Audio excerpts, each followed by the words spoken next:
آئیے اب شروع کرتے ہیں یوسف علیہ السلام کا قصہ۔ قرآن کریم نے اس قصے کو احسن القصص کہا ہے۔ اس کے بارے میں اللہ تعالی نے پوری ایک سورت یعنی سورہ یوسف نازل فرمائی۔ اس قصے میں دو عظیم نبیوں کا تذکرہ ہے، سیدنا یعقوب بن اسحاق علیہ السلام اور یوسف بن یعقوب علیہ السلام کا۔ اپنے بھائیوں کی وجہ سے یوسف علیہ السلام کن حالات کا شکار ہوئے، آپ اس کا تفصیل سے ذکر سنیں گے۔ سورہ یوسف مکی ہے اور یوسف علیہ السلام کا قصہ اگرچہ ابتلاء و آزمائش کی داستان ہے، لیکن اس میں اور بھی بہت سے فوائد ہیں۔ سننے والا اس سے لطف اندوز ہوتا ہے، اپنے اندر رحم اور انس کے جذبات محسوس کرتا ہے۔ اس قصے میں ان حالات کی طرف بھی اشارہ ہے جو انبیاء کے ساتھ پیش آتے ہیں۔ عام انبیاء کے حالات واقعات سے معلوم ہوتا ہے کہ پہلے وہ آسودہ حال تھے، لیکن جب انہوں نے دعوت دی تو ان کی قوم نے انہیں جھٹلایا، پھر آزمائش کا سلسلہ شروع ہوا، پھر ان کی قوموں پر عذاب آیا۔ اس قصے میں معاملہ اس کے بالکل برعکس ہے۔ اس میں شروع میں ابتلاء آزمائش کا دور ہے، پھر آسانی اور فراوانی کی داستان ہے۔ ایسا کیوں ہوا؟ علماء کے اس بارے میں مختلف اقوال ہیں۔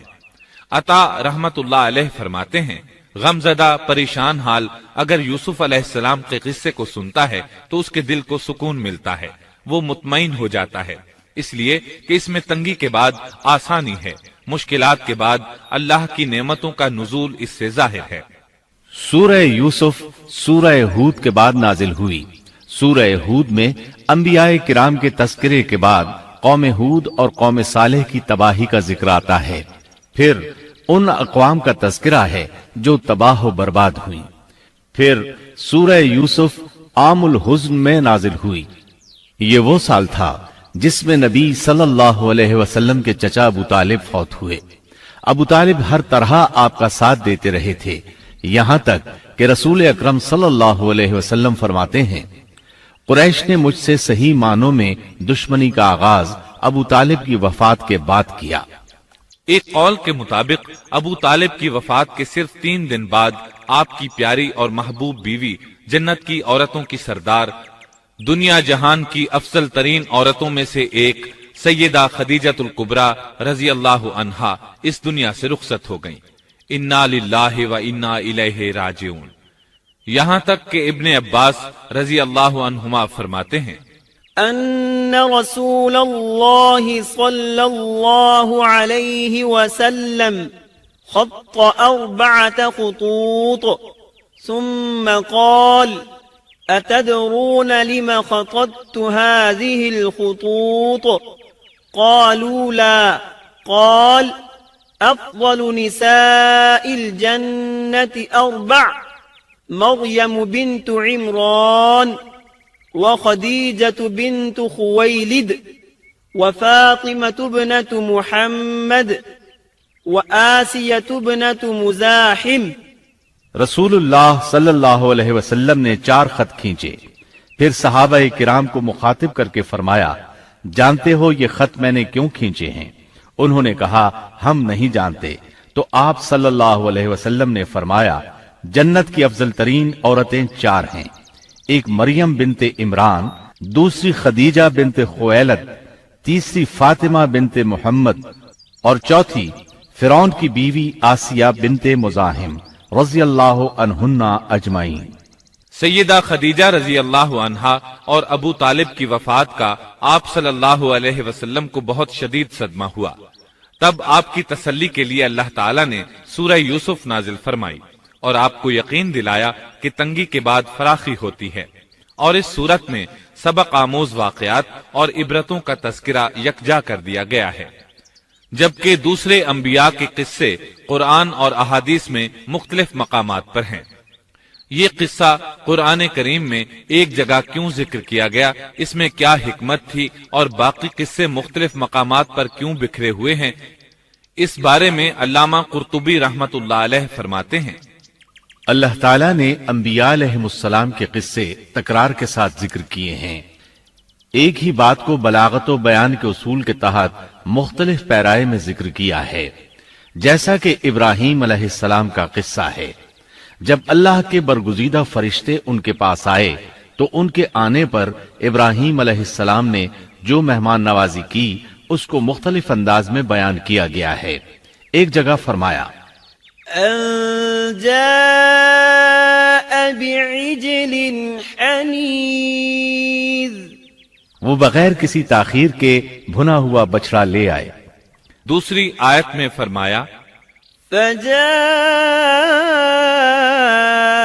بعجل سمين، پس ابراہیم فربا بچڑے کا گوشت لے آئے۔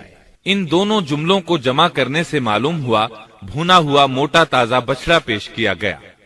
مختلف جگہوں پر ان کا تذکرہ اس لیے کیا گیا کہ لوگ اس سے عبرت پکڑیں۔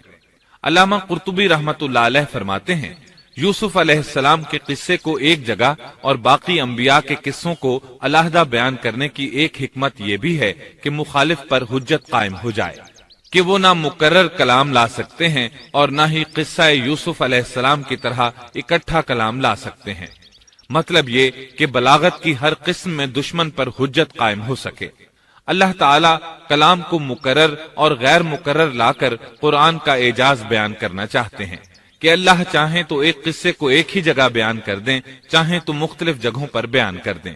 کوئی یہ نہ کہہ سکے کہ دیکھو قرآن میں یہ قصہ علیحدہ علیحدہ بیان ہوا ہے، میں اس کو ایک جگہ بیان کر سکتا ہوں، یا اس کے برعکس یہ نہ کہہ سکے کہ قرآن میں تو یہ قصہ ایک ہی جگہ بیان ہوا ہے، میں اس کو الگ الگ کر کے بیان کر سکتا ہوں۔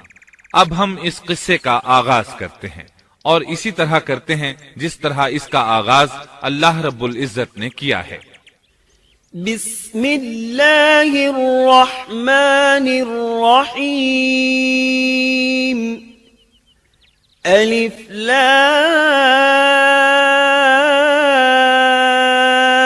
را، تلك آیات الكتاب المبین، إنا أنزلناه قرآنا عربيا لعلكم تعقلون، نحن نقص عليك أحسن القصص بما أوحينا إليك هذا القرآن وإن كنت من قبله لمن الغافلين۔ شروع اللہ کے نام سے جو بڑا مہربان نہایت رحم والا ہے۔ الف لام را، یہ روشن کتاب کی آیتیں ہیں۔ یقیناً ہم نے اس کتاب کو عربی قرآن بنا کر نازل فرمایا ہے تاکہ تم سمجھ سکو۔ ہم آپ کے سامنے بہترین بیان پیش کرتے ہیں اس قرآن سے جو ہم نے آپ کی جانب وحی کے ذریعے نازل کیا ہے، اور یقیناً آپ اس سے پہلے بے خبروں میں سے تھے۔ قصہ در اصل ایک خبر کے بعد دوسری خبر اور اطلاع در اطلاع کو کہتے ہیں، اور قصص کا اصل قصہ ہے یعنی پیچھے چلنا، جیسا کہ اللہ کی کتاب میں ہے۔ وقالت لأختی قصیہ، موسیٰ کی والدہ نے ان کی بہن سے کہا کہ تو اس کے پیچھے پیچھے جا۔ اور قصص کی اصل یہی ہے کہ کسی خبر کا پے در پے آنا، اس لیے ارشاد باری تعالی ہے ہم آپ پر بہترین قصے بیان کرتے ہیں۔ وَإِن كُنتَ مِن قَبْلِهِ لَمِنَ الْغَافِلِينَ، اور یقیناً آپ اس سے پہلے بے خبروں میں سے تھے۔ غفلت سے مراد یہاں اللہ کے ذکر سے غفلت نہیں، بلکہ اس کا مطلب یہ ہے کہ نزول قرآن سے پہلے آپ ان قصص سے واقف نہیں تھے۔ اللہ تعالیٰ سورہ یوسف آیت 4 اور 5 میں فرماتے ہیں اذ قال یوسف لأبیہ یا ابت انی رأیت 11 کوكبا والشمس والقمر رأيتهم لي ساجدين۔ قال يا بني لا تقصص رؤياك على إخوتك فيكيدوا لك كيدا إن الشيطان للإنسان عدو مبين۔ جب یوسف نے اپنے باپ سے ذکر کیا کہ ابا جی میں نے 11 ستاروں اور سورج چاند کو خواب میں دیکھا ہے کہ وہ سب مجھے سجدہ کر رہے ہیں، یعقوب نے کہا پیارے بچے اپنے اس خواب کا ذکر اپنے بھائیوں سے نہ کرنا، ایسا نہ ہو کہ وہ تیرے ساتھ کوئی فریب کاری کرے، شیطان تو انسان کا کھلا دشمن ہے۔ رؤیا سے مراد وہ خواب ہے جس کو انسان نیند کی حالت میں دیکھے، اور رؤیت سے مراد وہ حقیقت ہے جس کو انسان حالت بیداری میں اپنی آنکھوں سے دیکھے۔ تو یوسف علیہ السلام نے خواب میں دیکھا کہ 11 ستارے اور سورج اور چاند انہیں سجدہ کر رہے ہیں۔ یعقوب علیہ السلام خواب کی حقیقت کو جان گئے، اگرچہ آپ خوابوں کی تعبیر نہیں بتاتے تھے، لیکن انہیں علم ہو گیا کہ اس میں یوسف علیہ السلام کی تکریم ہے، اور انہیں یہ بھی علم تھا کہ یوسف علیہ السلام کے بھائی ان سے حسد کرتے ہیں۔ اسی لیے انہوں نے یوسف علیہ السلام سے کہا کہ اپنے بھائیوں کو یہ خواب نہ سنانا۔